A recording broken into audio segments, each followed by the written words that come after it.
Welcome to the Fly Culture Podcast, bringing you interviews, reviews and fishing tips. Here's your host, Pete Tigers. Hi everyone and welcome back to the very latest Fly Culture Podcast. This one's being recorded on the 13th of September. The river's dropped back. We've been doing a lot of salmon fishing, but I'm probably going to be back on the trout again now. There's not been a huge amount hatching. There's been some small stonefly, look like sort of needlefly, a few larger caddis fluttering around as well. I hope that we will get a chance of the fish start looking up again as well. So that'd be kind of fun if we can end the season with a few rising fish as well. So I'm really looking forward to that. We've also been picking a lot of mushrooms as well. There's been a lot of seps around at the moment. So we've been picking those and we've been eating those with meals and drying some as well. So life feels pretty good at the moment. I'm looking forward to the back end of the season. We got some nice weather down here in Devon at the moment. So I'm really, really looking forward to that. We're heading back today for the podcast to Speyside. I'm going to be talking with Ali Hutchens. He's a well-known fly tyer and angler. He's a pro team member for Partridge and LTS rods. We're going to talk a bit about what fishing means to him, and hopefully I'm looking to pick up a few fishing tips or two. So I'm really looking forward to this, and it's great to have you here, Ali. How's it going? Great, Pete. Thanks for having me. Real honour, to be honest. You're most welcome. You're most welcome. I know we've been talking a little bit on the phone recently, and before we started recording this, it sounds like we sing from a very similar hymn sheet. So I'm really looking forward to this. I guess you've had some rain up there as well, haven't you? We have. We needed it, Pete. I mean, for those that fish in the very north of Scotland, they'll know that a lot of our rivers are spate rivers, and everybody cries out for rain. And there's a great saying, a friend of mine that's the head gillie on the Thurso, they say up there that, you know, if you give the Thurso rain, the Thurso will give you fish. And it's true for most of our spate rivers. So, yeah, we welcome it, Pete. I think other areas are looking for some more, but yeah, it's been great. It's been raining today as well. It's a lovely day. And this is, I know we were talking off mic, and for many, many years I fished the Devon, and this would be the week that I was up there.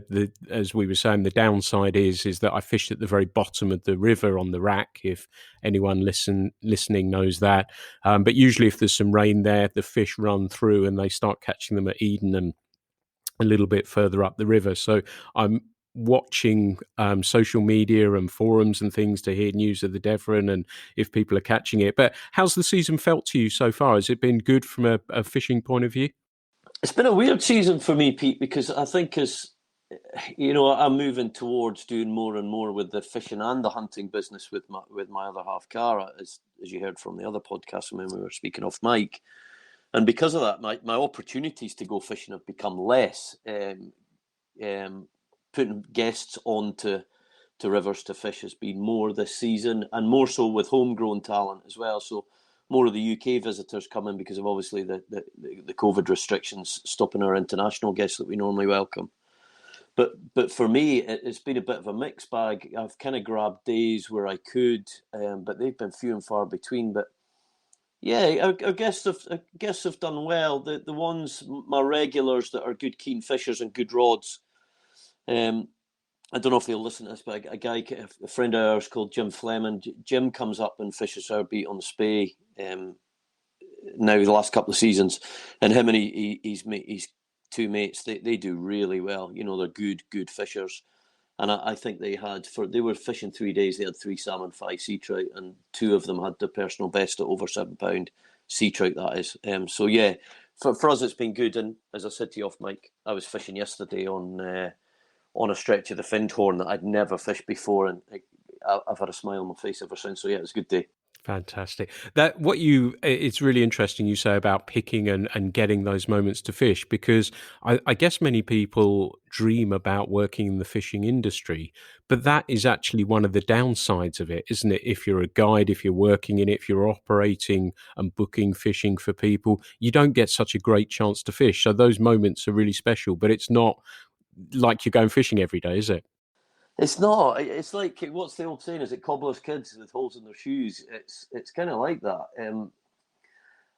I don't want to complain, Pete, because it's a double-edged sword. Because the less I find myself fishing means the busier we are with business. And I think in times of a pandemic, being busy at this particular time, feel very fortunate, and so does Cara for that. So yeah, I don't want to sound ungracious about that, but yeah, you're right.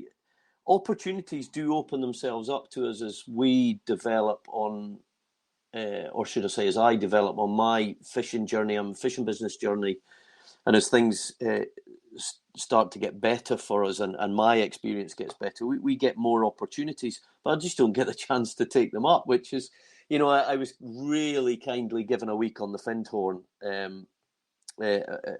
by somebody that did us a favor, did me a real big favor, because he couldn't make it, and it was an auction lot, and it was a bit I'd never fished before, but I only got the chance to fish it one day out the entire 6 days, and that feels terrible. It was almost sacrilege to me, but it was just the way it was with business and work. It was just crazy. I couldn't get near it until yesterday, and I only got down there at 2:00 in the afternoon and finished at 6.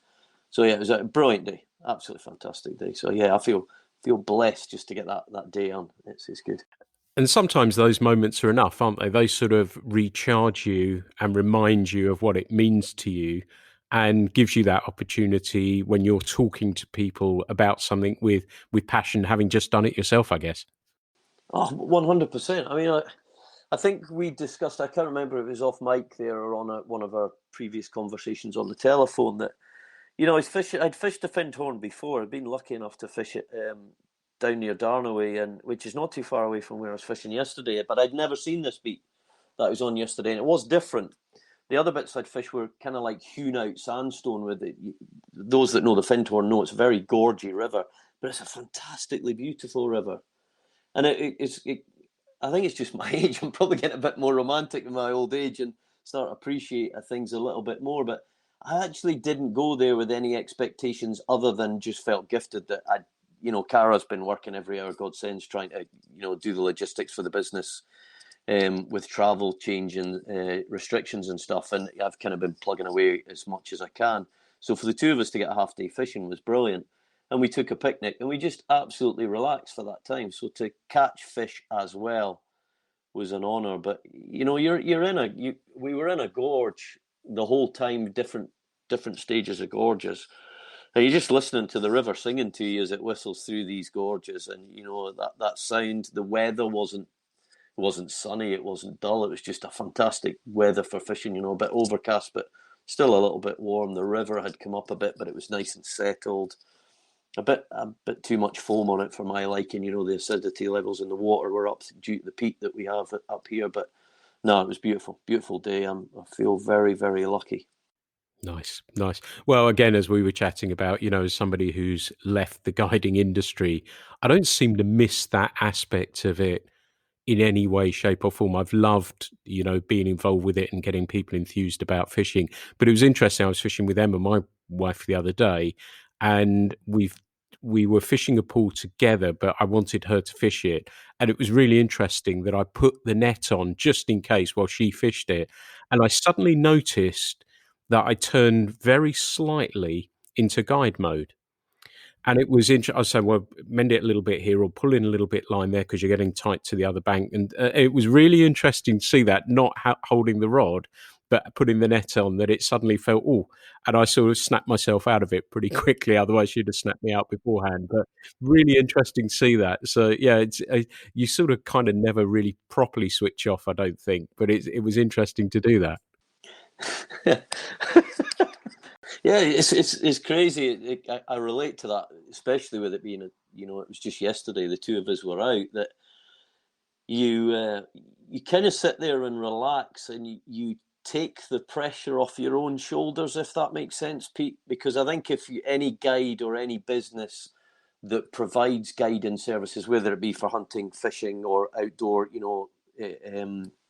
country sports, you want the very, very best for your client. If you're a genuine business, you want them to experience the passion that you experience and feel a part of that. I mean, you were saying you live down near Devon, and a beautiful part of the world for many different reasons. Your coastal areas and your rivers, but up here in Scotland, the beauty of up here as well is you want your guests to, we use the word experience. I think probably just we throw that word away, but for me, it means an awful lot, the experience of fishing. And again, I think we discussed this, that I think my maturity's probably, we'll maybe speak about this later, stopped me chasing numbers and enjoy the experience more. And as soon as I started to enjoy that experience more, then the experience got enhanced, and it was a snowball effect. And that was what happened to me yesterday. I found myself actually stopping. I lost sight of Cara a couple of times because it's such a gorge. The rocks are so steep on either side, and you're fishing dark pots of water that are hewn out of, the stone. I lost sight of her a couple of times, but then when I did catch sight of her, I found myself, and I had to give myself a little pinch. I'd actually stopped and was just watching the majesty of it fishing. It was just great. And like you say, nowhere near guide mode at all, where you don't feel that you have to just step in and say, right, you need to do this, you need to do that. Because I, like you, she'd said, oh, I've got a curly bit at the end of my line. And I was just saying, like, don't worry about that. We're fishing in pots and all my line's sinking a bit faster. Don't worry about it. You want it to go down. We need the line to slow down. We need a little bit of depth in here. The water's really dark. And then I thought, just shut up. just let her fish. She's enjoying it as much as I am. Just leave her in peace. It's lovely when you lose sight of a fishing friend or your partner or whatever it is, and then you can just see that line fly out and you know exactly where they are. And you think, like you say, the majesty of it, everything, but you can just see the line say, that's where they are. Right. Yep. That looks pretty cool. I'll get on with it now. And yeah, it's nice to be able to do that. It's like a little magic wand poking over the trees or the bushes or the bank or whatever. When you see it, it's like you say, it's almost like a little tap on your shoulder just to say, right, everything's fine. You can just go back to your own little world again. But yeah, I'm making it sound quite romantic, Peter. So I think folk have, yeah.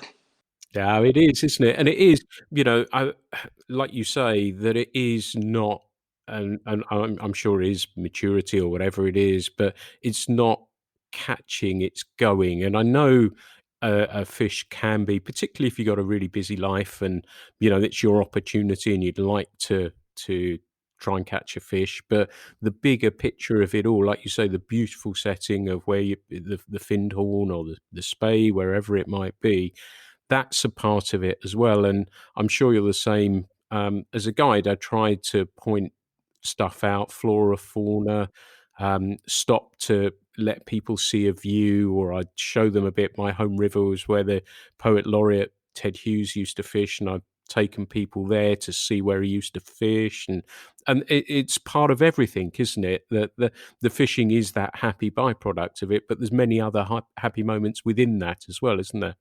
There is, and if you're fortunate enough to be with guests that get that, and usually the fish for them, if they're, like you say, if they've got busy lives and maybe they're only fishing for 1 week out of all the weeks in the year, that if they're lucky enough to catch a fish, you sometimes see the weight lifting off their shoulders as well, and it definitely lifts off yours, because ultimately they've came with you to fish and catch fish.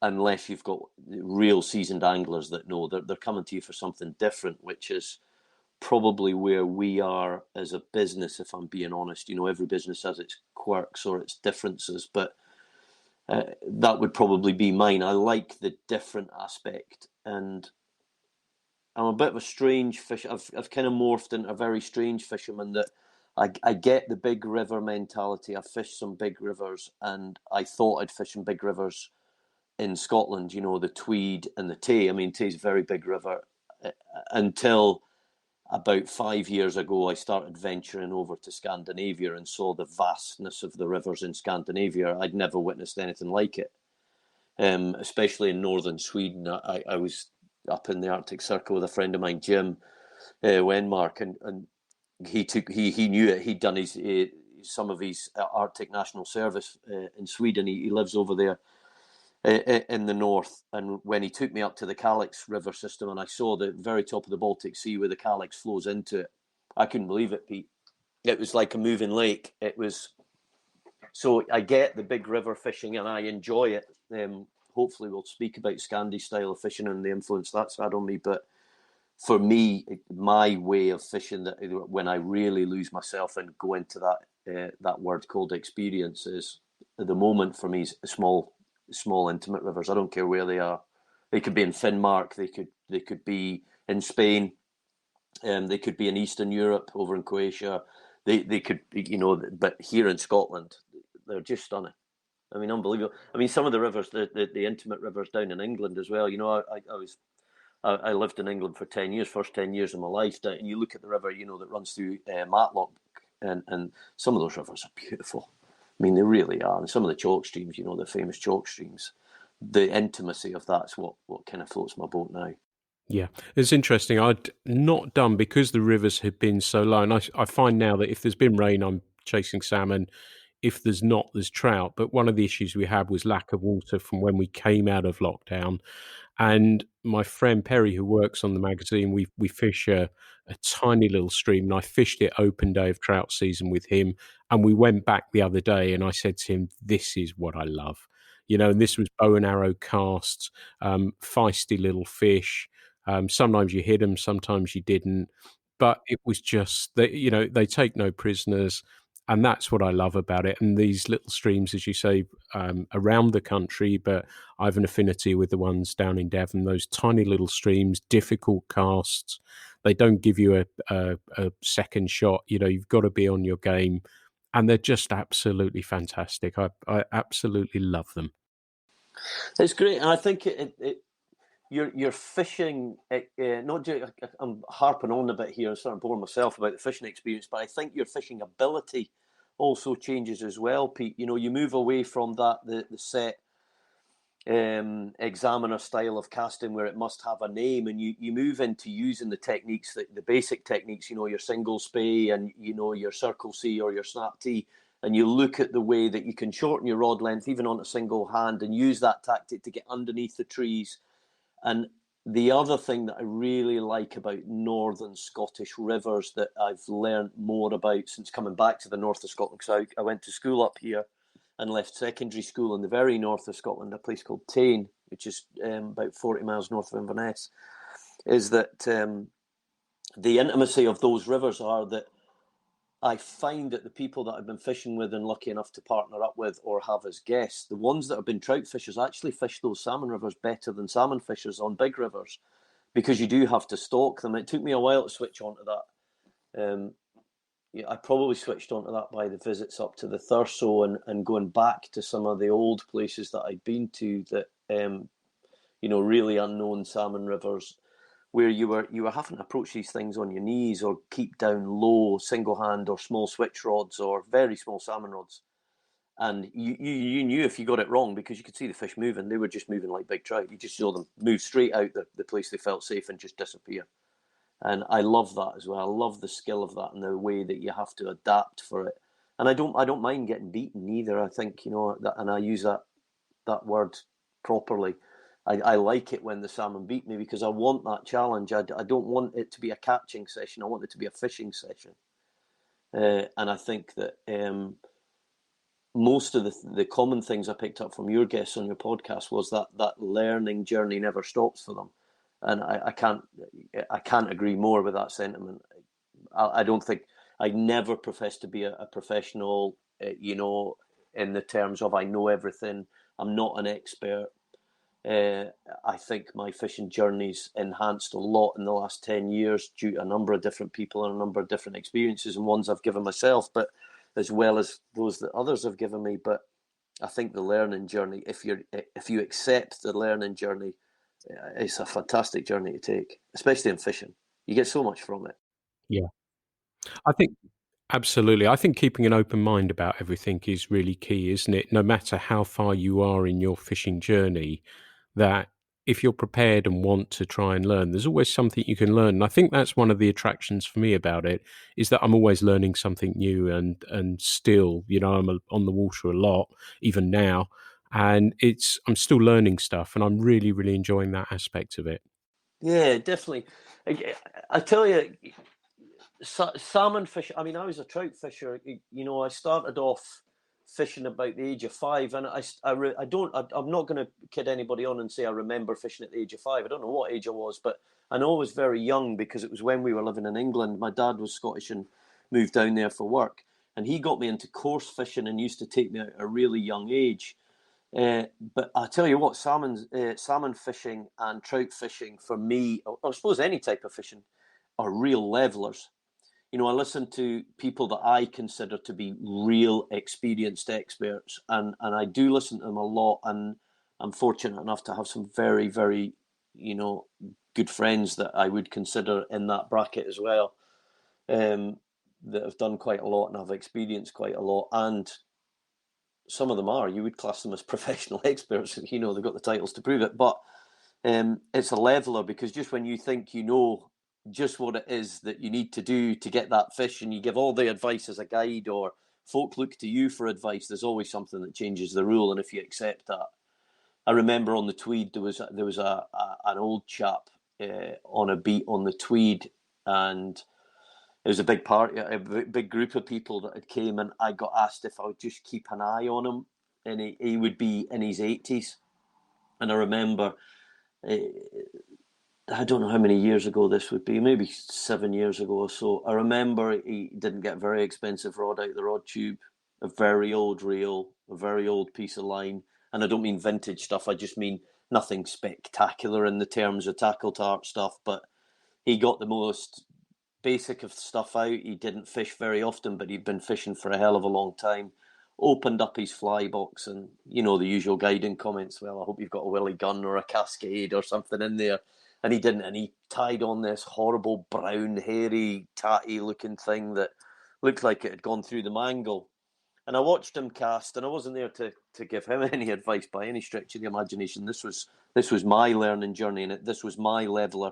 I remember watching him through the course of the day and casting his rod, a big 15-foot old rod, in the River Tweed, and he was probably casting at the same length as his rod. And I wondered what his chances would be, but secretly kind of doubted them. And yourself as a guide or a gilly or whatever, you always keep those thoughts to yourself and keep them secret. But I remember watching him catch an 18-pound henfish when nobody else had caught any fish for the whole day. And the gentleman was of a health that he couldn't even go into the river to support the landing of the fish, and couldn't even hold the fish once I'd netted it for him. And I remember going home that day and thinking that was a lesson to me. I knew absolutely nothing about salmon fishing, nothing, because it's not me that decides. It's not my fly, my line, my fancy gear, my £1,000 rod, or my my $129.99 line, or whatever it is you have on that rod, or even your fly choice. And I do get it that we can influence our chances. I'm not that stupid, but the fish decide ultimately, and especially salmon. By God, they're cruel teachers. Yeah. And that's what keeps me coming back. And it's just a couple of things you mentioned there got me thinking, actually, that more of a starting with the trout background as well. It was interesting. I put a post on my personal Facebook the other day, and I just use the term when I go salmon fishing, swinging flies. And the reason I use that is so that we're on our river, we only are allowed to fish fly only. But, there's the worm, there's spinning and everything else. So that's why I sort of use that to split a difference between them. But somebody came on there, Martin Smith actually, ties magnificent streamer flies. But he said, I don't salmon fish. He said, you call it swinging flies. Do you not manipulate them and stuff like that? And I think there is a perception sometimes that it's sort of step, cast, mend, when there can be a lot more to that, can't there? And the manipulation, and I performed some dark arts as well, but that manipulation of the fly, the movement of the fly, even humping the line up to make the fly dip a bit, and then when it's pulled to make it come back. There's all sorts of other stuff that's going on, but it's interesting. There can sometimes be a perception of how salmon fishing is seen and how you go about doing it, I guess, isn't there? Oh, 110%. And I think, if somebody was to ask me for a piece of advice in relation to that, Pete, the only thing I would say is that to change that perception, even in yourself, if you were new to it or had become set in that way of kind of cast, step, swing, or cast, swing, step, or whatever it is. And, I would say fish different rivers, fish different size rivers, different topography rivers. And even if you're lucky enough, go to different countries and different methods of fishing. I mean, I was saying about the Scandi style of fishing, but 110% right. And I'm a bit of a geek. I like to see what affect different depth, different fly size, different fly shape, different fly color, different fly speed, different presentation. And I think I'd said to you as well that I actually quite like to make it difficult for myself.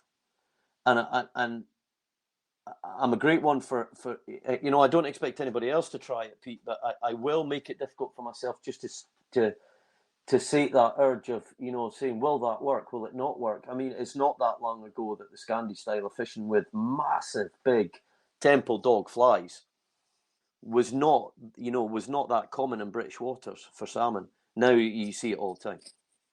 All the time. In the last 10 years, Scandi style of fishing, the Scandi lines, the Scandi rods, Scandi size, the dig deep. You see some of the Scandi anglers I've fished with here and abroad, they dig real deep in water. They're unless they're sunray fishing, they're not top fishers like us with a small double. They dig deep and they dig real deep. Your deep and dirty style of fishing, they do it, and I don't mean in a bad way. I just mean that really opened my eyes up, and then I started to question why that was again on that learning curve, and I realised, that even an S6 line with a big cast with a short leader and a heavy fly, this sheer flow in some of these waters in Scandinavia is unbelievable.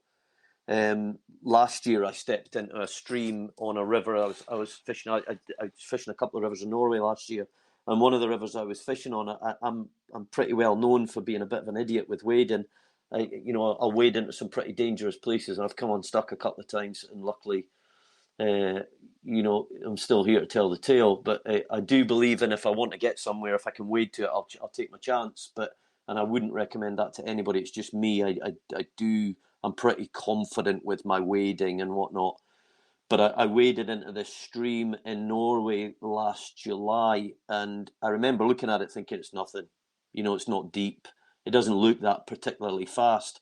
And I'd gone down a line, and I could see the line that I wanted to fish. I actually caught a fish out the line, and I was lucky. There was a couple of guys there, and I took some photos. They were with the group I was with.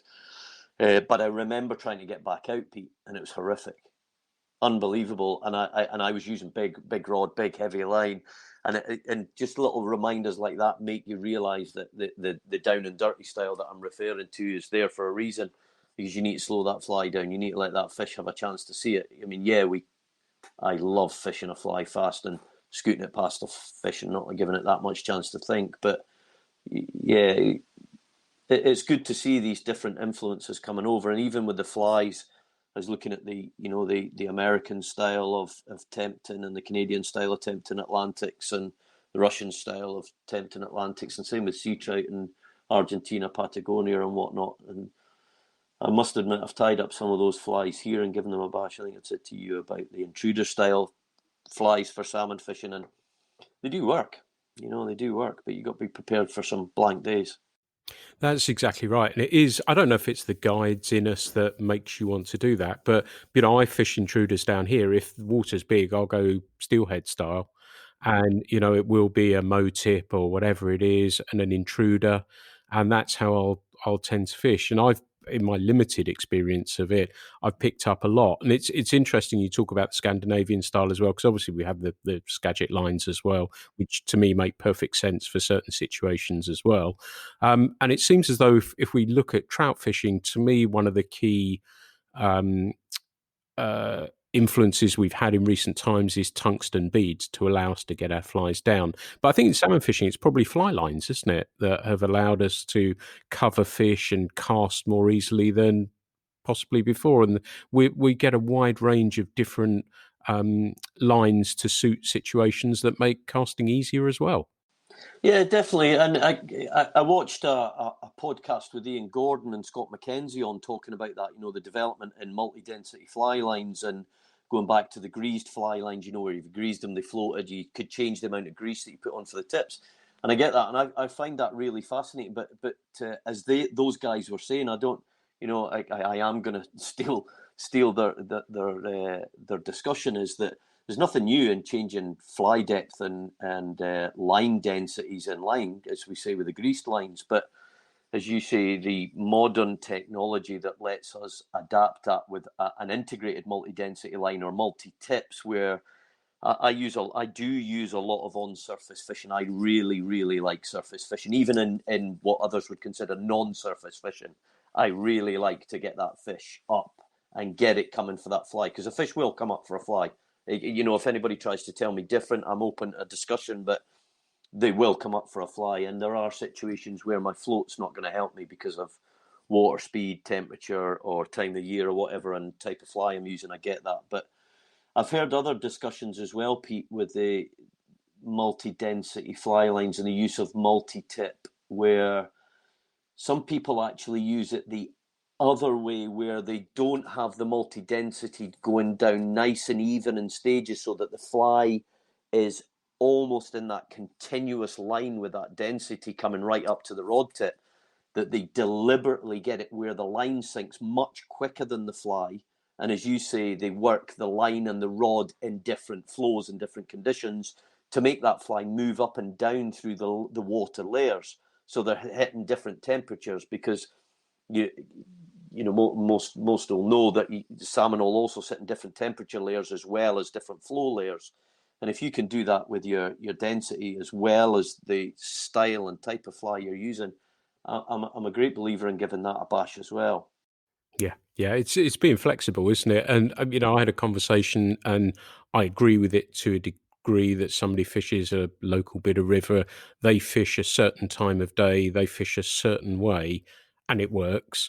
But I said to him, well, I'm a bit of a little contrarian, that I want to try different stuff. So if everyone's catching them in the gloaming, and if I was fishing up there, I'd probably fish the day and probably into the as the light changed and everything else. But I just want to try and catch fish in different ways for different situations, rather than doing, I know the water's at this height, this is what I'm going to do. I like every day I'm trying to figure out what I need to do to try and find where I think a fish might be and the best way to get it to eat the fly. Yeah, and look, we're human beings as well, Pete, and the curious of us, you know, that, as I said, the more experience, the more fortunate I am to experience more salmon fishing and more trout fishing, because I'm actually, believe it or not, I kind of reconnected with the trout fishing a couple of years ago, and we spoke about Alan Liddell off this one just before we came on air, and Alan took me up to Orkney, and I just reconnected with what it was that was so special to go trout fishing, and that's where I got to with my salmon journey quite late in life. I'd kind of dabbled with it, and now just went, you know, headlong into it. But yeah, you're right. If you're prepared to learn and try those different tactics, but I would have to say that I've witnessed it quite a lot in not just guiding but fishing with other people as well, Pete. You know, when people say that I really like a fly, and we say, well, you're probably catching fish because it gives you confidence. And then we talk about fishing equipment. Well, I quite like that, because it's like saying, well, why have you got that rod that's £1,000? The fish don't know it. You could have bought one at 50 quid second hand. And some people say, well, yeah, instead of driving a basic, say, you know, a basic brand of car, small car, I quite fancy driving my Aston Martin today. So I get that concept as well. It's what you feel confident with. I actually like feeling not confident now when I go fishing. I actually quite like feeling curious and saying to myself, right, I know that situation's worked for me in the past. So what I'm saying here is, Pete, that other guests I've seen and other fishers I've seen migrate back to what they know gives them success, because it gives them confidence. That confidence then gives them more success. So it just snowballs from there, and it keeps going and it perpetuates. And I'm not saying there's anything wrong with that. I totally get that. I just think that, you know, all your guests, and I'm going to say it as well, about that journey that we're on. We're all on a different journey. I don't think mine's better. I don't think I'm better than anybody else. I just think I'm in a different stage of my journey, and I quite like mine for the first time in a long time. You know, I'm at that curious, inquisitive, belligerent, awkward bugger stage where I just think, no, I'm not having somebody tell me that's not going to work. I did it with intruders. No, that'll never work in a small highland river. Well, it bloody does. Now, I'm not saying it's something I go to when I go and fish them. It's not. I'm not saying that for a second. But what I am saying is, I'm saying that I am prepared to challenge the norm out of my own curiosity. If that's not for somebody else, I totally get it. It's not something I'm going to do or recommend to anybody I would use as a guide for my guests. I want them to have the best experience they can. And as I revert back to, that usually means for them, they want to catch an Atlantic salmon in the Highlands of Scotland, or they want me to take them somewhere else in Norway, Scandinavia, the Arctic, Iceland, Russia, wherever it is they want to go. They want that experience and they want to catch fish usually. So I get that. So I hope I'm not making it sound like that I'm this all-knowing, all-seeing, and that my way is the only way. It's far from it. I just think my journey's a different one at the moment. Yeah. And, we touched on the word maturity, and I know I have in previous podcasts as well that you do, I think the catching part of it, I want to understand why I'm catching or why I'm not catching. And I probably learn more from not catching, but, we've been playing, we don't get a lot of fish to go at.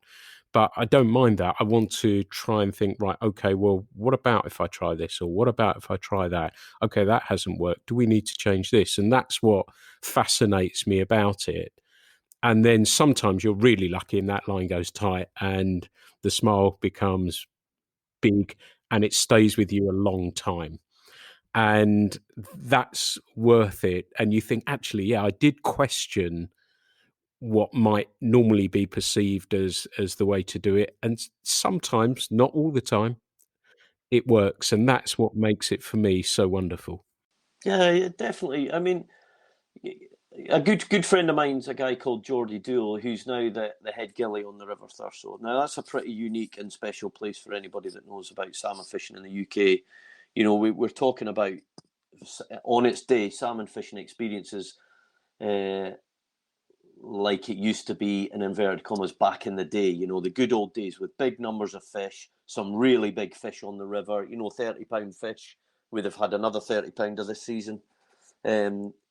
Always fish into the 20s, but lots of huge grills thrown, and guests pay for the pleasure of fishing that, but it needs water. But I remember Geordie and I, we've had many a conversation. A really close friend of mine. I've learned so much from him, even though he's fished quite a few different rivers, but he's very much a home bird for Caithness, and I totally get why. Is that Geordie said a couple of few things. One was about casting that I remember him saying in a podcast for a Scandinavian guy I know. And we were asked about what advice could you give somebody. And he, without thinking, just said, the advice I would give somebody is concentrating on casting a short line well instead of a long line badly. And then we were sitting having a conversation on the riverbank on the Thurso once, and his knowledge of the river, unbelievable. And you cannot buy that experience. But I remember him saying to me, I'm quite hard on fish. And I said, Jory, I've never witnessed anybody as hard on fish as you. You just, that fish gets no quarter and it's in. You don't mess about. You actually play fish like the guys play big Scandinavian storlaks, those massive big salmon.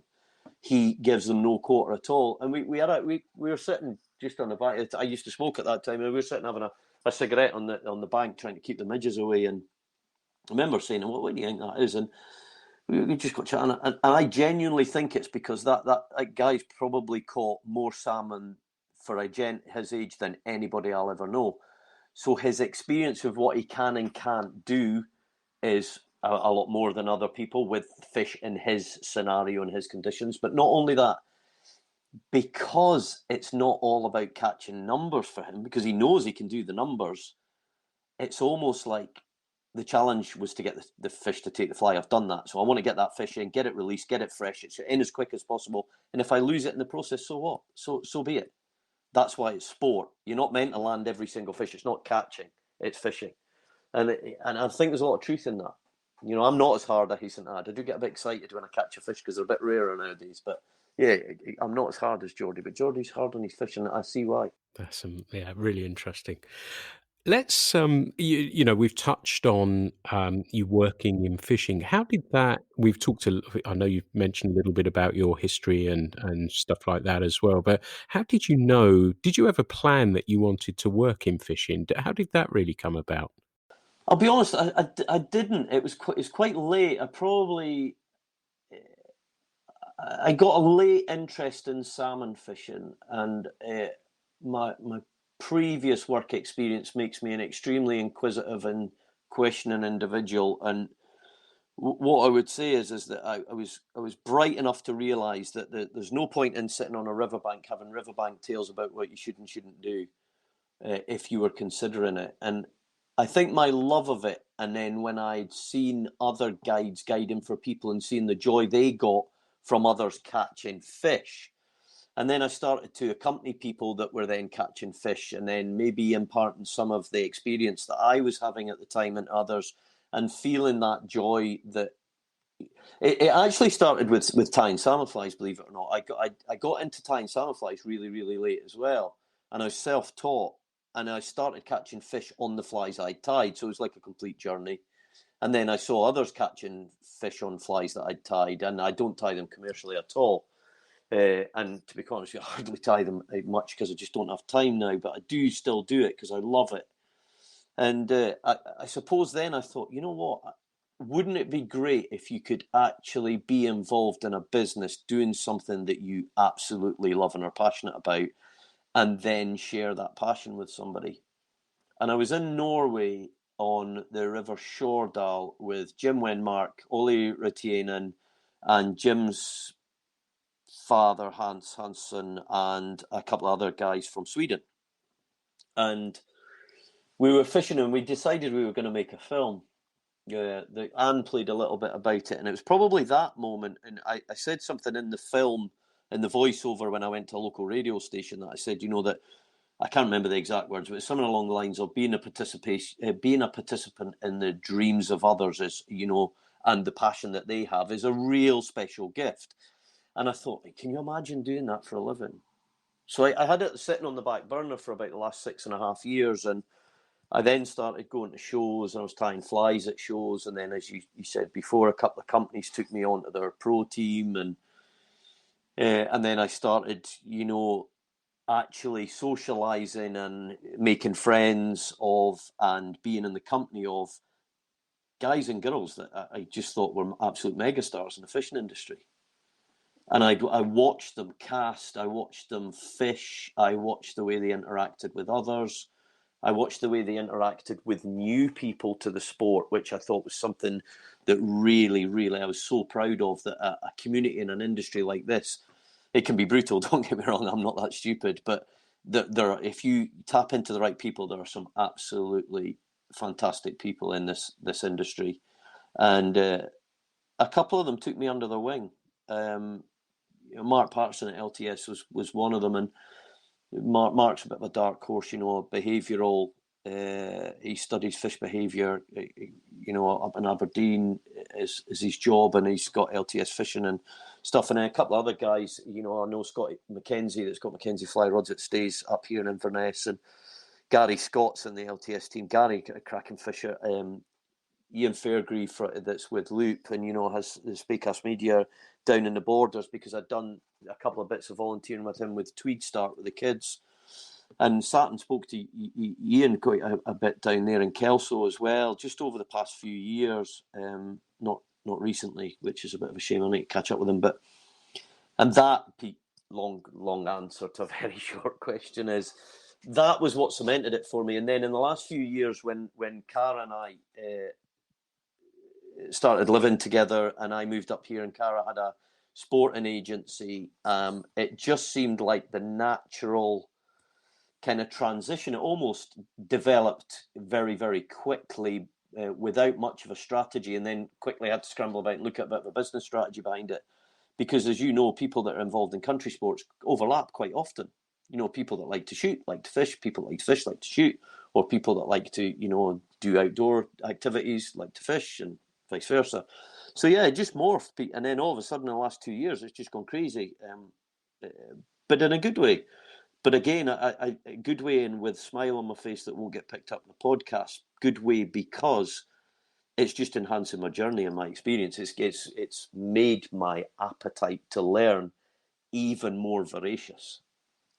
You know, I just can't help it that I'm like an information sponge. If I don't know something, I'll sit and read about it. I'll connect with the people that do know about it. I'll ask them questions to the point of boredom, or just sit and try and learn and realise there is no quick fix to it. You've got to put, like as you said, you've got to put your stripes in. You cannot jump into this industry and think you know it, because I for one, I'm not somebody that was part of the international fishing team. I'm not one that's had a business for 20, 30 years in the industry. I wasn't a gillie for X amount of years on a river. So I'm very respectful of the people that do. And I would think that anybody that doesn't have respect for these people has probably folly, I would say.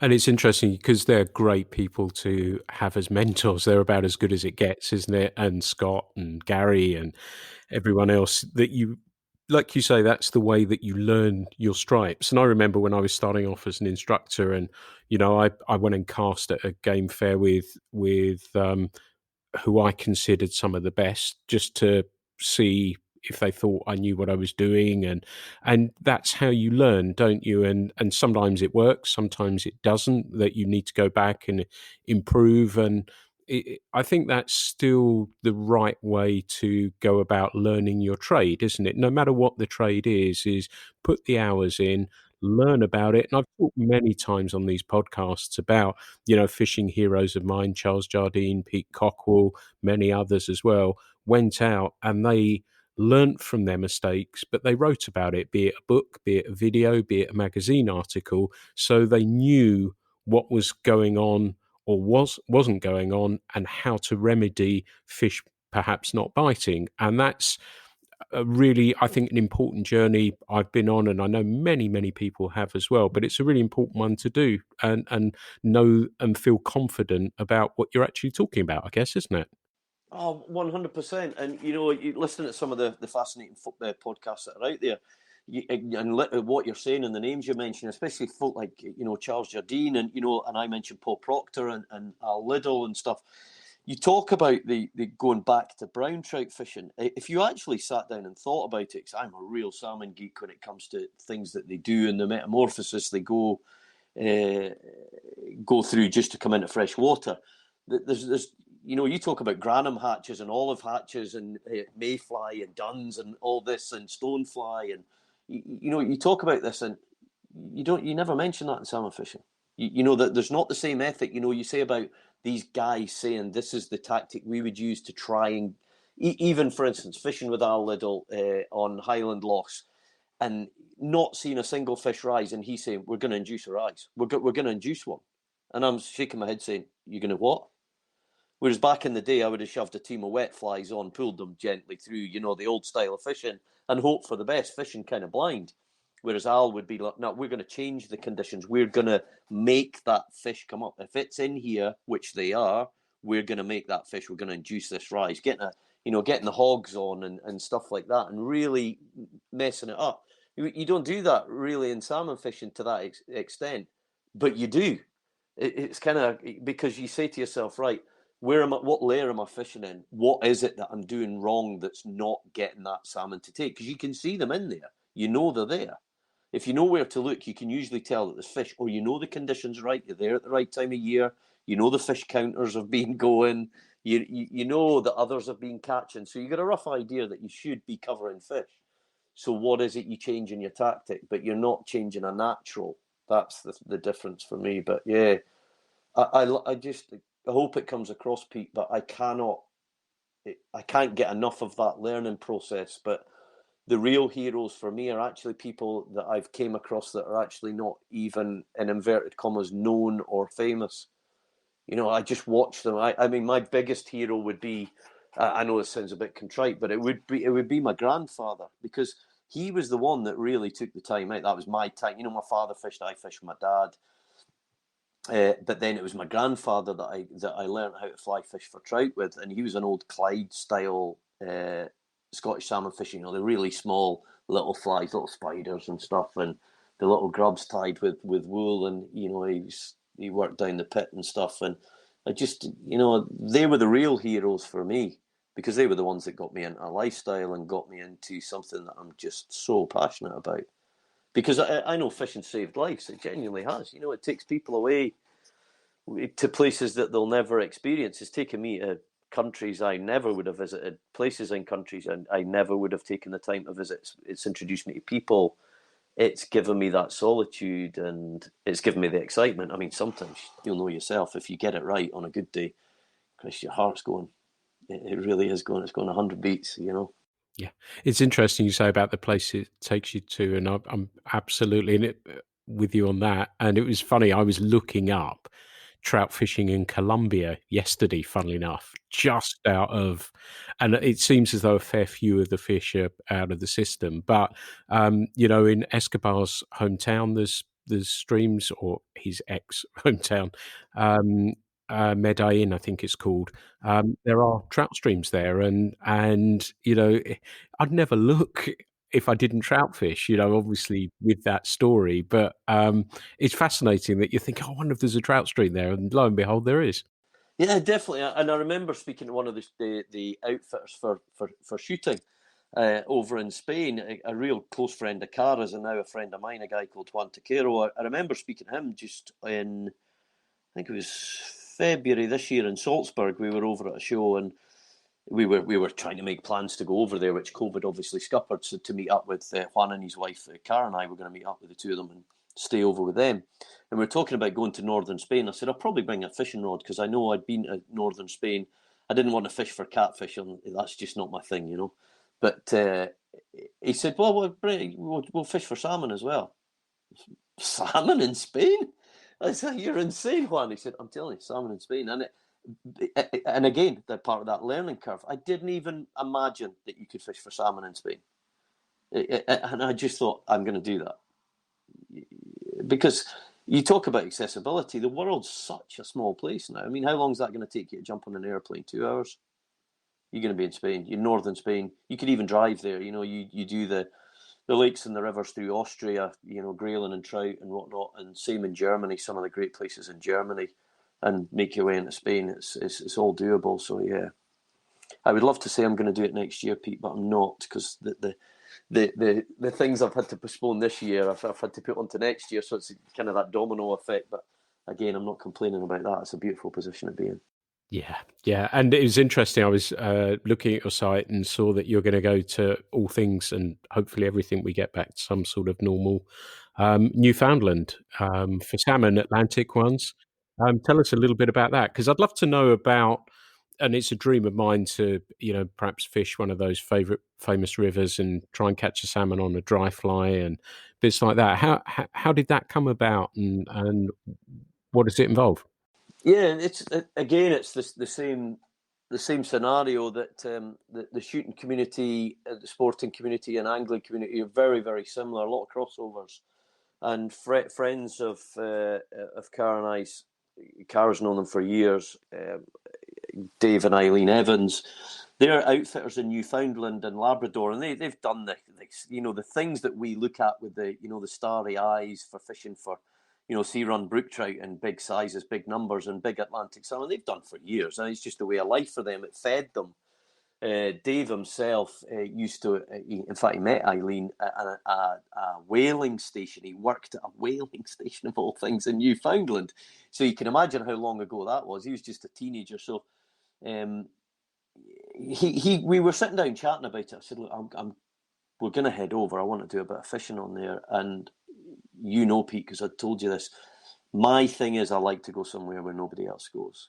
I just do. It just because I'm not saying I don't like the places that are really well known. We can all name them: Kamchatka, Pinoy, all these different places, or the Hunt River, or whatever. But I really like the mystique of the challenge of making it difficult for myself. So Dave said, well, we got talking about this issues. The whaling station, he says, as you know, he says, nobody whales anymore. It's just not done. He says, but it was a processing plant. It was in the middle of nowhere. We used to have to take a boat to it. And he said, Eileen's brother has now built a little lodge on the river. So it's like a fjord with a river. And he says, it's 1.5 miles long, and it comes to big steep set falls. And he says, full of salmon. You can imagine the kind of conversation stopped right there, because it was a throwaway comment. I said, Dave, go and take yourself back a minute. It's full of salmon. He said, yeah, and sea run brook trout. He said, we just, that's what we kind of just live on when we're there. We just catch them and eat them. And I said, wait, what's the story with Dean's place then? And he says, well, he's had a couple of friends and a couple of Canadian guys and a couple of American guys and girls over, but he's not a big outfit or anything, but he's thinking about it, because Dave and Eileen are outfitters. And he said, we fished there many years. I said, well, I'm going to come over. He says, oh, that sounds he says, I think Dean would like that. So we got into some conversations anyway, Pete, and we agreed as a company that what we would do is for the first visit, which would have been this season in July the 19th, we were going to head over, and I was going to pay my way, the same as the guests or friends were going to come over and pay their way. And it would be just instead of going on my own for a fact-finding expedition, because I knew already that we would catch fish. I'd seen the pictures and I trust the people. They wouldn't send me to the other end of the world to catch nothing. It was just a case of what numbers we were going to catch them in and how we were going to get them. So a bit of research, bit of chatting, a lot of calls backwards and forwards on the internet over to Newfoundland. And we're going to head over there and fish dry fly, single-hander switch rod stuff on the top for Atlantic salmon. I never thought I'd see the day, but I just a dream come true. And same for the sea run brookies. I mean, the numbers that they catch them in are insane and beautiful looking fish. They look stunning. I'm actually a big fan of John Gierak's books, and in his latest one, he talks, I think in the previous one as well, he talks about Labrador and the sea run brookies and how amazing they are, and how, like you said, you're in the back of nowhere. It appears to be in the back of nowhere for these stunning fish. And yeah, getting the opportunity to be there must be absolutely phenomenal. Yeah, I think it's going to be good, Pete. Well, I don't think it is. I know it is. I wouldn't waste my own time, let alone other people's time, if I thought it was going to be anything other than an experience of a lifetime. So, as I say, I'm not saying that not go to places that are well known. We go to them. I fish them, and I would recommend guests go to well established places as well, because the facilities can be, you know exactly what you're getting, and I get that, but. For me, the mystique of going somewhere where it's just a little bit of a challenge, you're going to catch something, but what is it you're going to catch? How big is it? What tactic am I going to use? Is my tactic going to be successful? And what story are you going to have to tell when you come home? Because if it's what you're after, the bragging rights on that are pretty good. For me, it's not. For me, it's about that learning journey.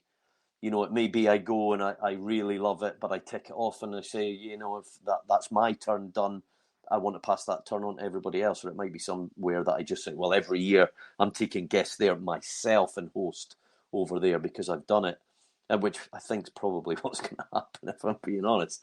I mean, you're jumping on two aeroplanes. For those down south of the border from me, it's a London Heathrow over to overseas, and then you've got another internal flight. Into a place called Deer Lake, and then you take a car journey. I think it's about a 5-6 hour car journey up to a place called Englee, and then you jump on a boat for an hour and a half to get to this fjord for this river to the lodge. So there's no helipad, there's no roads, so you know what you're getting is proper wild Atlantic salmon dry fly fishing. The thought of places like that in the world now are very rare.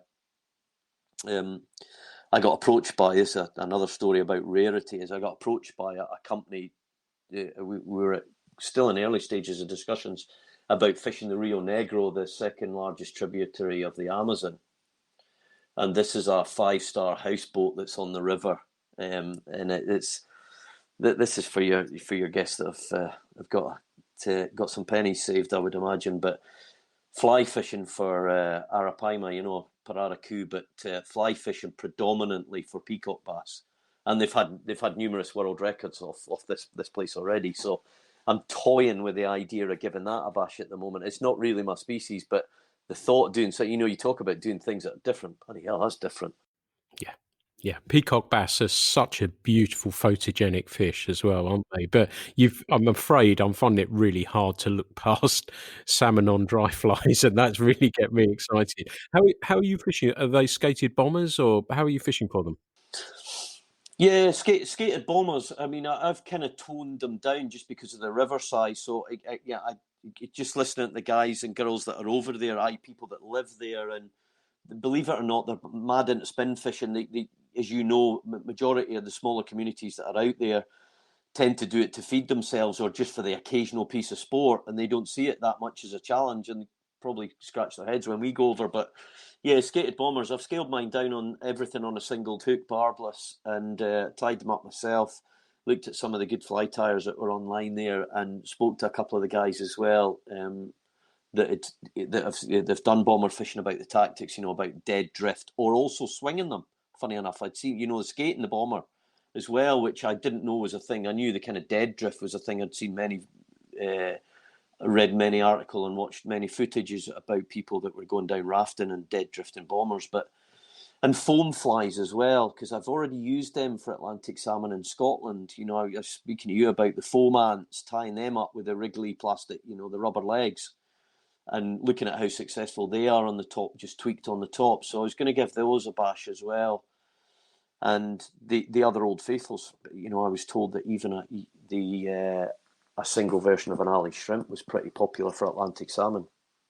So yeah, again, I'm gonna do what everybody says you should do to try to catch Atlantic salmon, but I think I've got a box of other stuff there as well. I'm just gonna give it a bash. I'm definitely gonna hitch them. I can't understand why a species that's in Newfoundland, that's the same species as here, fair dues, their journey's been different, but I can't understand why they wouldn't take a hitch fly if the concept of the bomber or a dead drift or anything on the surface is going to induce a take.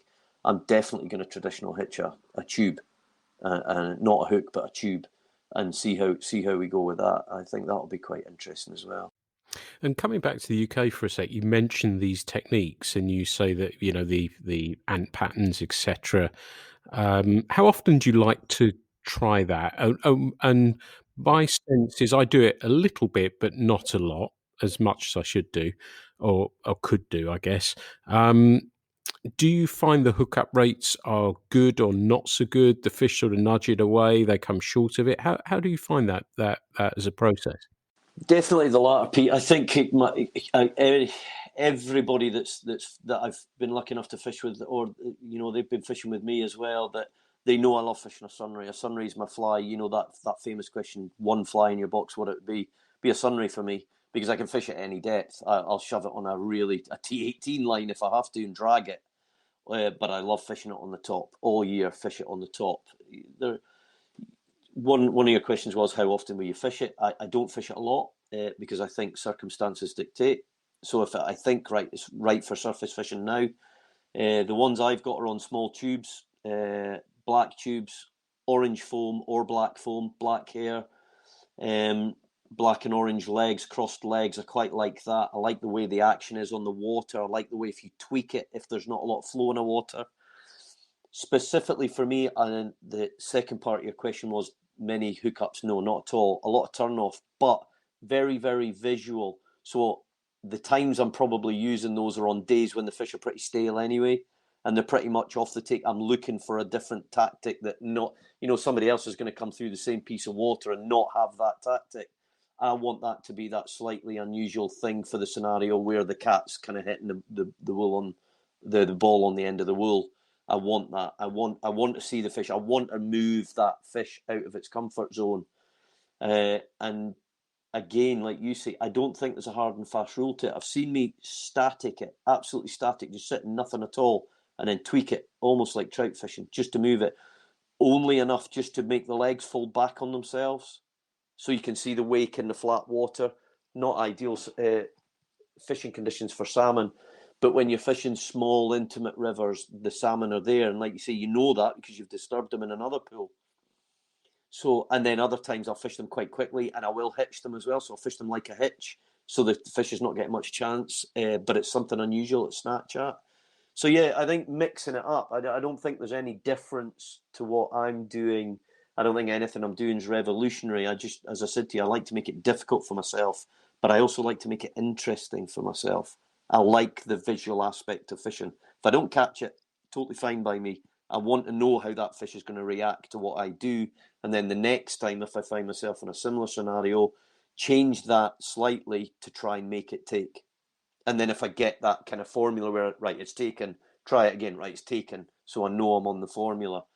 So I suppose I contradicted myself because I'm saying it's different to trout fishing, but it's probably not then if I'm saying that. It's interesting because I was wondering if you were seeing fish come for the fly but not take it. Would your next thing to be sink a fly and swing it, or you're just so chilled about it that you'll stick with it or change that surface pattern and the way that you're working it? I think I probably will stick with it for a little while, Pete, because salmon behaviour for me, again, they're going to be the boss and they're going to prove me wrong here. But just because it's turned away once, it doesn't mean it's going to turn away twice. I don't know if you've watched much of the underwater footage that's there on open source. I love watching it. There was one about Iceland, about the fly under the water. The guy was casting, the guy was underwater filming the fly and how the salmon reacted to the fly. And the salmon were, and they were taking the sunray, and the guy didn't even know that the fish would even hooked up. So for me, on that concept, I'm thinking, well, just because that fish has turned away early, which happens a lot, is it because it's spooked? Is it because it doesn't like what it's seen? Or is it because it's just like, yeah, right, whatever? You know, I don't know the answer to that. I suppose if I did, then I'd probably be pretty rich. But I probably will stick with it for a little while. But like you say, I'll only stick with it to a point where I'm not flogging a dead horse. So I'm then going to mix it up with the same fly. And if it's not mixing it up, if it's not doing anything for me, usually when I'm using the tactic you're referring to, I'm pretty much trying to make something happen because it's not happening anyway. So changing for me is not the end of the world. Sunray fishing, totally different. I will stick with sunray fishing a lot longer than others won't. And I will fish it in different areas to other people as well. I love fishing a sunray swung across the tail of a pool at a certain time of the day, you know, a glass glide. I love that pull along, especially if the river's working for me as well. So that I've got I've got a downstream mend so I can change the speed of my fly. But if I want, I can pull in a little bit of line, you know, just move or figure of eight like a trout line just to make the movement a little bit different. Or even if it's flat cam, absolutely strip like mad. I'm not a great advocate for the tuck under the arm and strip double hander. I've tried it and I've showed the effect of a fast sunray on the Tweed to a group of guests. Didn't catch any, but certainly moved fish when nobody knew there was fish. But sunray for me, and I'll fish it in fast water as well, Pete. Love fishing a sunray in fast water. You really do. I'm quite surprised, actually. I surprised myself at that one. And different sunrays, I don't know if you do it either, but different lengths of sunray. Like really, really come down in your length. And I started tying them with a hump on their back as well. So the typical sunray, very, very sparse. I see some people tying sunrays, they call them sunrays, and I quite like the term variant because that covers everything for me because I can never remember the names of the bloody flies. So variant covers just about anything. If it's orange and yellow with black in it, is, you know, the old Cascade variant, so it covers all bases. But the sunray for me, you know, the old black with a little bit white in it, and that's it. Nothing. I quite like putting a hump on it, so a little bit of either small piece of fox or marabou fox or a very soft fur that's very, very short, but not underneath the long wing, on the top of the long wing.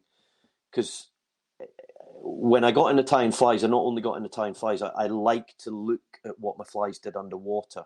So different materials reacting differently underwater with different flow rates, different movement with hand lining. What does it, you know yourself, you can figure of eight hand line so it's constant so that the pressure on the materials is all the same. Or if you're hand lining 1, 2, 3, you're getting a jerk movement. So if you marabou on your trout flies, it's no different. It's pulsing. I quite like those ideas. And once you get into flow rate on rivers, I quite like the way that flow rate can affect that pulse. So for instance, my mate Geordie that I was telling you about, he ties his park shrimps, which I caught salmon with yesterday, with the Arctic runner in the tail. He's adamant he will put Arctic runner in the tail because of the type of movement. I don't. I use different, but his is more successful than mine, you know, with the way I fish it. So it's got to be something to do because the colour's exactly the same. The fly dimension's exactly the same. So for me, with his one's more successful than mine, so I fish mine and his. And his is always, so it must be in those conditions, it must be that movement for me with his fly. So yeah, I don't know. Does that answer your question? I kind of. Oh, it's really interesting. Yeah, again, what it does is tell us how you think about stuff, and I'm lapping it up. It's my sort of, I love that sort of stuff. And I was already thinking about when you said a hump on there, I was thinking, oh, I wonder about gurglers and things like that. Those sorts of patterns to disturb the surface of the water as well, and if there was a way of doing that, and all those things to me. And I think that's why I still love this so much, because you're always thinking, oh, I wonder about that, or that's kind of interesting, or and I'm fascinated to hear how you're approaching things, and it's just really, really interesting. I'm thinking, like I said at the beginning of this, perhaps I'll go trout fishing tomorrow. But now I'm thinking about, I wonder if I should riffle something tomorrow, or I've got some old Chernobyl ants, and I wonder if I should swing those down a pool and see, because the water's lower now. And I assume a lot of these techniques you're tending to fish more so in lower water. 100%. And it's funny you say that about the gurgler flies as well. I remember watching a couple of guys tie them online. David McPhail tied a beautiful one, and I thought about copying that. And there was a guy that I was at a show with that was from Luxembourg that tied one that, depending on the speed that you hand lined it, made it dive. It was the strangest scenario. It made it come to life. As soon as you kind of normal hand lined it, it was a really boring fly. But when you give it a slow draw stop, and it would dive and come up, and that kind of was one of those moments. But I saw recently that the guys in Finnmark, there's quite a few guys now fishing sunrays and hitches that they've always done, but they're putting a tiny piece of foam on the top, so right at the head, just a small. But trout fishers have done that for years, and I suppose probably some of the guys over in BC have done that in a form, whether it be with deer hair as a muddler, or with foam. But you talk about Chernobyl ants, some of the what are they called again? It's not cicadas. Are they called cicadas? The big foam ones, the big massive beetles. Those ones, I'm not advocating. Well, I've not used that yet, and it's not something I've migrated to. But yeah, I noticed the boys in Finnmark were starting to, or have been using these sunrays or hitches with a foam head or foam piece tied on the head, and I suppose it's just for floating. It must be just to give that surface. But yeah, I'll give anything a go. But yeah, anything. And it's really interesting, given that question I asked about the step cast mend, we've sort of, and I wonder if it is because of a trout background that you do use those slightly, you're not afraid to try different things, and there are clearly crossovers. And I'm thinking, your trip abroad, even if you've not fished for salmon and you want to go abroad, this is almost a similar sort of thing, really, isn't it? That you're dry fly fishing for amazingly beautiful, stunning fish. I suppose it's a bit of the as I say, the curiosity in me, Pete, is that it's almost like a match made in heaven, because whether you're a trout fisher or a salmon fisher or whatever, the one is and this is not a sales pitch, but for me, because as I said, I'm paying the same price as everybody else because it's the first time I've gone over, and I believe in it that much. I'm prepared to put my money where my mouth is. That it's on equal par with Iceland, but it's cheaper than Iceland by a country mile. So it's probably a tenth of the cost of the same amount of time fishing as Iceland. But you talk about tactics and about what you would try for an Atlantic salmon. Look at some of the Icelandic tactics that they use. Nymphing for salmon, tiny, tiny salmon flies. I mean, I've watched some of the guys from Iceland that shows tying flies. And I mean, I don't know, are they size 20 salmon doubles or something? I mean, I can't even see that small, let alone tie that small. So, we talk about that and you think, fish will never see that. I actually bought some tube flies that were micro tubes for summer conditions that are hitch tubes. And I've caught trout on them. I've not caught salmon on them yet, but I don't think I've been using them right. I probably just shoved them on as a last ditch on a single hander, but they are microscopic.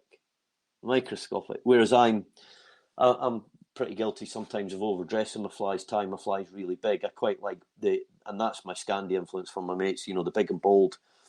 I quite like that. But yeah, I kind of took in a bit of a turn away from that. I'm starting to fish a lot smaller now and a lot shorter lines as well. Don't get me wrong, I've still got that bit in me that like any bloke, inverted commas again, that wants to cast out a big line and show that you can still do it. But my thing at the moment, for some reason, I think probably influenced by where I'm living and what I'm fishing at the moment, is very short lines, very small, intimate. No room for mistakes either. You make your one cast wrong and it's exactly the same as trout fishing. You see the fish, they're gone. Absolutely gone. And if they're not gone, they're down. And they're definitely not coming anywhere near you, even in water where you think they can't see you. That was the thing that amazed me, how the similarity between a non-feeding fish and a feeding resident fish. So salmon not feeding, trout feeding. So yesterday I caught a really big brown trout. Be about 2.5 pounds. It's black as the ace of spades. Massive big predator eye. not obviously big enough for me to probably call a Ferex, but all the traits of it: dark, massive, big eye, but in a big, massive, deep, dark pot of a pool in a dark area of a river that's never going to see any sunshine.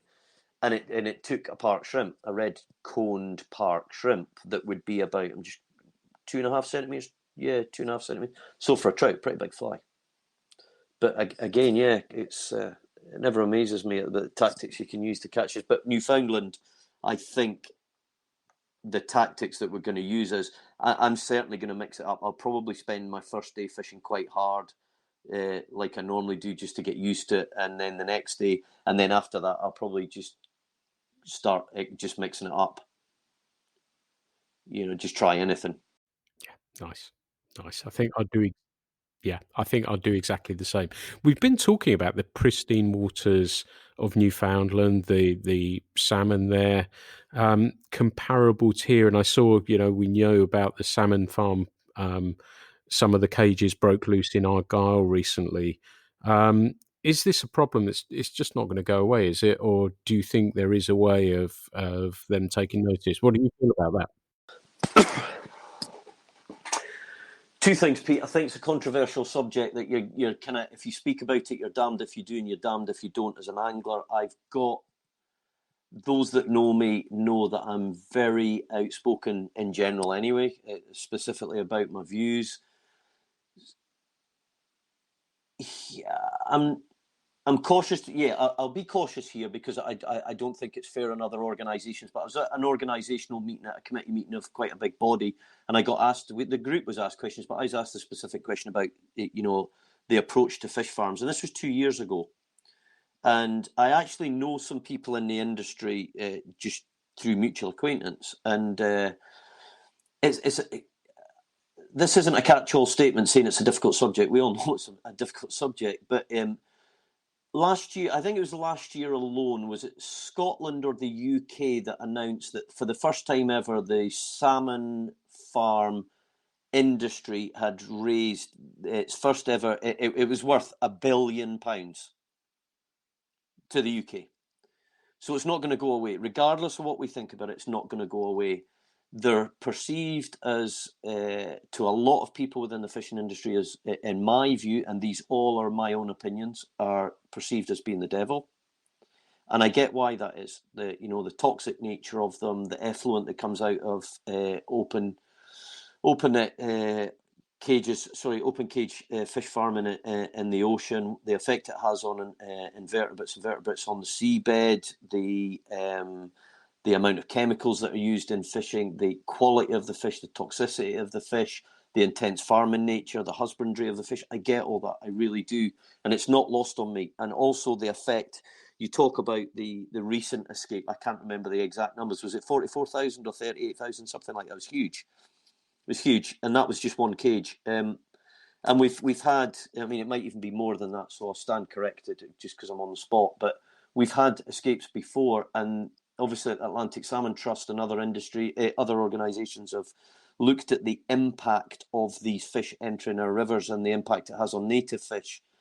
And I'm with that. And I do support that is not a good position to be in. And I do support, especially living in Scotland, that the West Coast has been decimated. You look at Loch Marie, for instance, the industry that used to support alone in relation to sea trout fishing, world famous.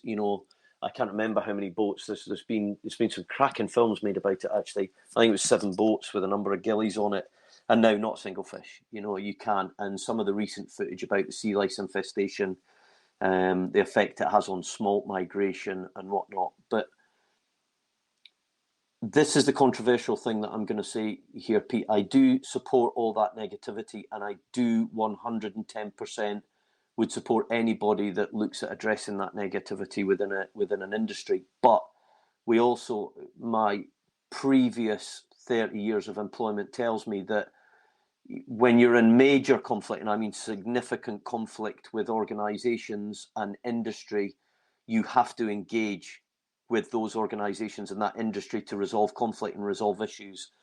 And non-engagement with the salmon farming industry, I think, is a dangerous line to take. And I'm not saying that's what organisations are doing. You know, the Atlantic Salmon Trust, there was an article in the Sunday Times recently, I think at the end of August there, that was mentioning about the fact there had been a leaked document saying that they were courting funding from the SFFO, the organisation that overlooks the salmon fish farming organisation. But again, what do we do if we've got a problem and we've got an industry that's £1 billion industry just in the UK or whatever the figures are, but a very rich industry internationally?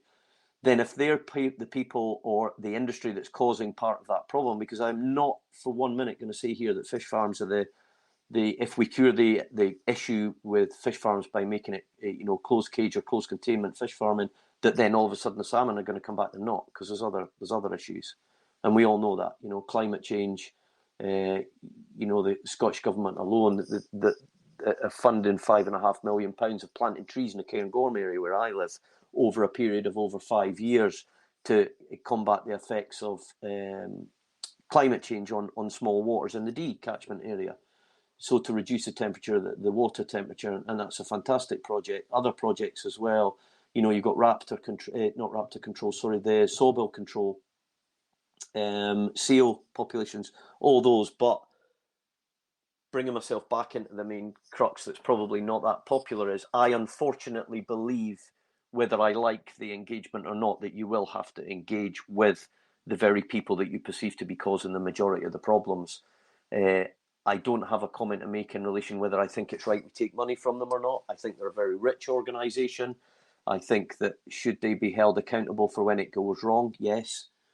Any business, when it goes wrong, that has a catastrophic effect on something as important to us as the conservation of the Atlantic salmon anywhere in the world, should be held responsible. Do I think that the British organisations and government could do better? Yes. Do I think they're trying to do better? I do as well. Others may disagree with me, but you look at Rosanna Cunningham's brought it to the Scottish Government table along with another minister that's very supportive of the conservation for Scottish salmon, and there are talks ongoing. That's unprecedented. That didn't happen years ago. We've got a long way to go, Pete, is what I would say. And I think that we don't have the money, and we do need the money, and we do need to engage with the people we perceive as causing one of the major problems that is world catastrophic, whether we like it or not. We're going to have to engage with those, and I personally do think that needs to happen quickly. And it probably is happening more than we know, but I also know that I'm in an industry that talks about selling fishing for Atlantic salmon, and within that industry there's people that probably disagree with me, and I'm not questioning that everybody's entitled to their opinion. I don't think that the salmon fish farms are the good guys by any stretch of the imagination. And I know that they also know that they're getting it wrong. What's the next bit I was going to say? I do think there's a fight to be had. I looked at Corin Smith's stuff, and Corin's stuff's amazing. And the work that he's been doing to highlight the effects of, open cage fish farms are unbelievable, especially here in the UK and further afield. And I do support that 110%. But I think there's more than one side to it, Pete. There is the fight about the toxicity of it. We're fighting the industry there to say having it on your supermarket shelves is not healthy. It's not the thing that you want to be feeding to your kids. I get that. I totally get that. We don't eat farm salmon. We don't. I get that. I wonder if that's where we come in, using social media, and I may have touched on this before, apologies listeners if I have, but whether we may have to make the general public aware of those issues, that it's not actually as good for you as you actually may think or may be perceived. And if we engage the public that way, but we need to consistently do it. And I think in busy lives, and I may have mentioned this before, so apologies if I did, that it's in people's frames for a short time and then something else will come away. And I think, if certainly only speaking for myself, that I'm trying everything I possibly can to make people aware that it's not good to eat. And particularly coming into that Christmas run, that's going to be a product that's going to be pushed. And I think if any of us via social media, whatever it is, can make people aware of how this stuff isn't good for you, then perhaps that may start to bring a sea of change that we can leap upon, and then use that to engage with the opposition, as you say, that it's coming from a different angle then. But I don't know. As I said, I'm going to just keep trying my best to keep pushing these issues. I think so, Pete, and I think that's important because at the end of the day, if you've not got a market for it, you don't have the industry that's so big that then drives government policy in relation to that. And I'm not a politician, and I'm never going to try to be. And I think most people that know me would also know that I'm not known for my tact. So I'm probably being a little bit more tactful here than I normally am. I'm probably too direct sometimes, and I don't mean to be, but all I would say is that when you've got a massive industry that's the size as it is around the world, trying to turn that big tanker ship around on the edge of a sixpence ain't going to happen. So if you harm that industry at a point where it sits up and looks and says, "Oh, wait a minute, the sales have gone down because of the ethical way in which we're producing this is an absolute lie," then I'm with you on that. But what I'm not going to say and pretend that I agree with is that calling them the devil and not engaging with them is going to make any difference. It's not. I'm sorry, it's just not. Whether you like it or not, engagement with the problem is the only way we're going to solve the problem, because non-engagement ain't going to happen, because they're already worth more than all of our organisations that are trying to conserve an Atlantic salmon put together. And I think that's about the fairest that we can put it, because believe it or not, some of the industry is trying to do some of the stuff, whether it's piecemeal or not, I don't know. Closed containment farming is there. It's there in other places around the world. Geothermal production of fish is there in other places around the world, but we're nowhere near it yet. I mean, you know that, Pete. Nowhere near it. It's not even 1% of production. Yeah. No, it's like you say, it's not going to go away, and I think the advice you give is absolutely spot on. Let's take this in a different direction now. You've got one day of fishing. Where would it be that you would choose to go? Pete, this sounds wishy-washy, but I'm going to be honest. I don't care where it is, as long as it's peaceful. I don't even really care if there's that many fish there, but as long as I get to choose the company that I spend it with. I really don't care. Of course, there are rivers that I think are beautiful, rivers that I think are fantastic for many different reasons, and I've not even fished probably 1,000th of the rivers that I want to fish before I go toes up. But I don't care, Pete. I know that sounds a bit of a cop-out, but I really don't care. I love the sport that much, and I love what it's given to me over the last 51 years, that as long as I can have peace and quiet and spend it with the right people, I come back to the experience. As long as I can have my experience for that one day, you take me anywhere you want. I don't care. What a great answer. Excellent answer. I like that a lot. We've been talking nearly an hour and a half now, so we're going to start to wind things up a little bit. If people want to get hold of you, tell us the name of your company and where they can find you. Yeah, the name of the company is International Hunting Scotland. It's my other half's company, and I'm just the fishing part of it. So you can contact us there, internationalhuntingscotland.com or internationalhuntingscotland@gmail.com. And you'll get us on social media under the same handles as well, which is quite fortunate. A business with all the same name. It makes it nice and easy. But you'll get us on there. The brand new website only came out just, I think it was the beginning of this year. In fact, it was the beginning of this year. So we're still building on that, but we're quite proud of it. It was very difficult to start from scratch, Pete. I don't know if you've done it, but it's not an easy thing. So yeah, we're very proud of that. Imagery is very important to us on that, as in our photographic imagery. So we're building on that as well. But yeah, you get us on there, social media, or just give me a phone. Numbers are on there as well. Happy to chat about anything. Fantastic. Well, it's been a wonderful, wonderful chat. As I promised, we've gone way off topic, and it just flowed. And that's the lovely thing about it. It's been lovely chatting with you. It's lovely chatting with somebody who feels as I do about fishing as well. And I think we could have probably talked for another few hours yet as well. But it's been great to learn some stuff. It's inspired me to try some stuff as well. So, Ali, thank you so much for being a guest on the Fly Culture podcast. Pete, thanks. I know other guests have said it, but I'm going to reiterate this. See, without people like yourself that give idiots like me the opportunity to speak about something that means so much to us, I can't thank you enough, Pete. The show's great. I listen to the podcast and the magazine's fab. So thanks, Pete. I really, really appreciate the opportunity. Thanks very much indeed. Well, I hope you've enjoyed this podcast as much as me. I'll keep you in touch, I guess, with how the fishing goes. And as I said, I plan to hit the river tomorrow morning. And it may be that I go with a salmon stuff now or a Chernobyl ant and try that. So I'll keep you in touch with that. Of course, as ever, there are many more episodes planned as well. So there's plenty more to look forward to on there. The magazine should start appearing when this one comes out. This will be on Thursday. I reckon the start of the following week that they'll start appearing with readers. I hope you enjoy it. I'm really proud of this one, and we're all proud of this one. And the design work again with John has been fantastic. So I hope you enjoy that read. Keep sending me the messages. I really do appreciate them. And as you know, I always reply to them really quickly as well. So thank you for that. And thanks everyone for listening to the Fly Culture podcast. The Fly Culture podcast is brought to you in association with Fly Culture, a quarterly print magazine.